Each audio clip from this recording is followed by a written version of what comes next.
There were many German individuals and groups opposed to Adolf Hitler and the Nazi regime in Germany were involved in active resistance. It is estimated that 800,000 Germans were arrested by the Nazis and thousands of Germans were executed for resistance activities against the Nazi regime. Hans Fritz Scholl. Members of the White Rose Resistance. Hans Scholl was born on 22 September 1918 in Ingersheim, Kreilsheim, German Empire, to Robert and Magdalena Scholl. His father was mayor of Ingersheim from 1917 to 1920 and then mayor of Forchtenberg from 1920 to 1930. He was the second eldest of 6 children. Hans, along with his 5 siblings, Inge, Sophie, Elisabeth, and Werner, were raised in a Lutheran family where Christian values were important.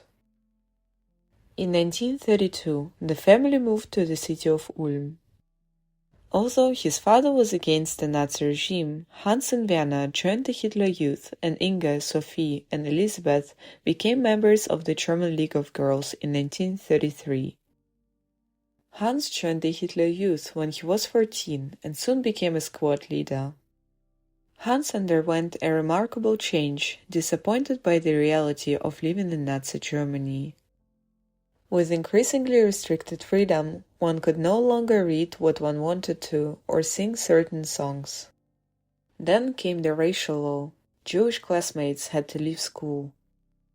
He soon became disillusioned with the Nazi Party and Adolf Hitler. Sophie Scholl was very close to Hans. She also became disillusioned with Adolf Hitler. Hans and some of his friends decided to form their own youth organization based on the band German Youth Comrades of November 1, 1929. On weekends, they would go camping in the bitter cold. Sitting around the campfire, they would read aloud to each other or sing songs, carrying guitars, banjos, and balalaika.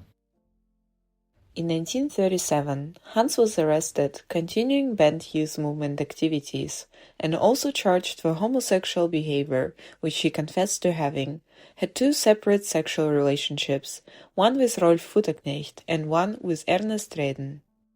Sophie, Inge, and Werner Scholl were also arrested. As Sophie was only 16, she was released the same day. Inge and Werner were released after a week of confinement. Hans Scholl made a positive impact on the judge, who dismissed the choice to join the youth groups as the youthful exuberance and obstinate personality of a headstrong young man. The judge then also dismissed the homosexual charges, called his affair as youthful failing. In 1937, Hans joined the Reich Labour Service, a compulsory service for young Germans. He was then drafted into the German Army Wehrmacht. Since he always loved horses, he was accepted into a cavalry unit and served in the Wehrmacht for 2 years. In March 1939, Hans was discharged to attend medical school at the Ludwig Maximilian University of Munich. At the university, he met teachers and students who had strong Christian beliefs and were also critical of the Nazi government. At the beginning of World War II, in May 1940, Hans was recruited into medical service on the French front. In April 1941, he was able to continue his studies in the 2nd Student Company of the Army Medical Squadron in Munich, where he met Alexander Schmorell and Christoph Probst, with whom he developed a close friendship. On 22 June 1941, Nazi Germany launched a surprise attack against the Soviet Union, codenamed Operation Barbarossa, the invasion of the Soviet Union. The battles on the Eastern Front of World War II, fought between the Soviet Union and its allies against the Axis powers, marked a turning point in the history of World War II, eventually serving as the main reason for the defeat of Nazi Germany and the Axis nations. The war on the Eastern Front became the largest military conflict in the history. Most horrific atrocities, highest casualties, mass deportations, starvation, disease, and massacres. In the spring of 1941, Hans was again enrolled in the military service as a medic in the Wehrmacht. After serving on the Eastern Front, Hans and his friend Schmorell learned about terrible mass killings in Poland and Soviet Union. They felt they had to do something. From June to July 1942, he wrote the first 4 leaflets for the White Rose. These leaflets used quotes from the Bible, famous thinkers such as Aristotle, and German poets like Goethe and Schiller. They wanted to reach educated Germans, hoping these people would agree with their message.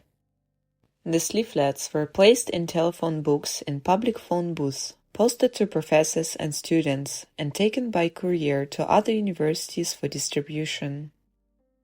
From July 23 to October 30, 1942, Hans, Schmorell, and Willy Graf were again assigned to medical service on the Eastern Front.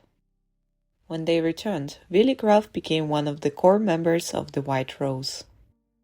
Hans' sister, Sophie Scholl, also joined the group. By the end of 1942, Professor Kurt Huber became the main member. Hans, Schmorell, and with the support of Willy Graf, wrote slogans on Munich buildings such as Freedom, Down with Hitler, and Hitler Mass Murder. On February 18, 1943, Hans and Sophie arrived at Ludwig Maximilian University of Munich with a suitcase full of leaflets and dropped copies of the leaflets from the top floor into the main entrance hall. The university maintenance man Jakob Schmidt saw them and reported them to the Gestapo, the Nazi secret police. Hans and Sophie were arrested by Gestapo. A draft of the 7th leaflet, written by Christoph Probst, was found in Hans Scholl's possession. Hans tried to destroy the draft leaflet by tearing it apart and swallowing it. However, the Gestapo recovered enough of it to read the contents of the leaflet. When pressed, Hans gave up the name of Christoph Probst, and Probst was arrested. Hans, Sophie, and Probst were tried on charges of treason in the German People's Court by Judge Roland Freisler. During the interrogation, Hans tried to defend his sister. He claimed that he had thrown all the leaflets himself, but his testimony in custody proved him wrong. Hans also tried to hide the involvement of other members of the White Rose.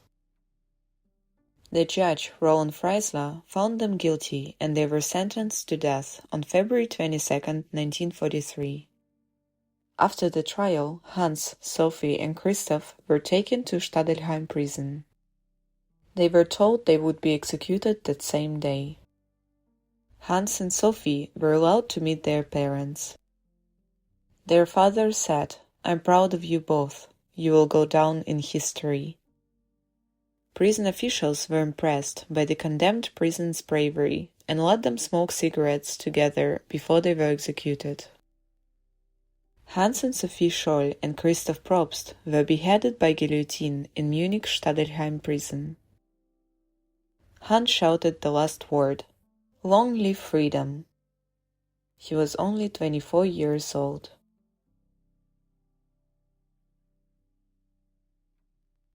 Subscribe to our channel The Past Quest. Thank you for watching the video and for your support.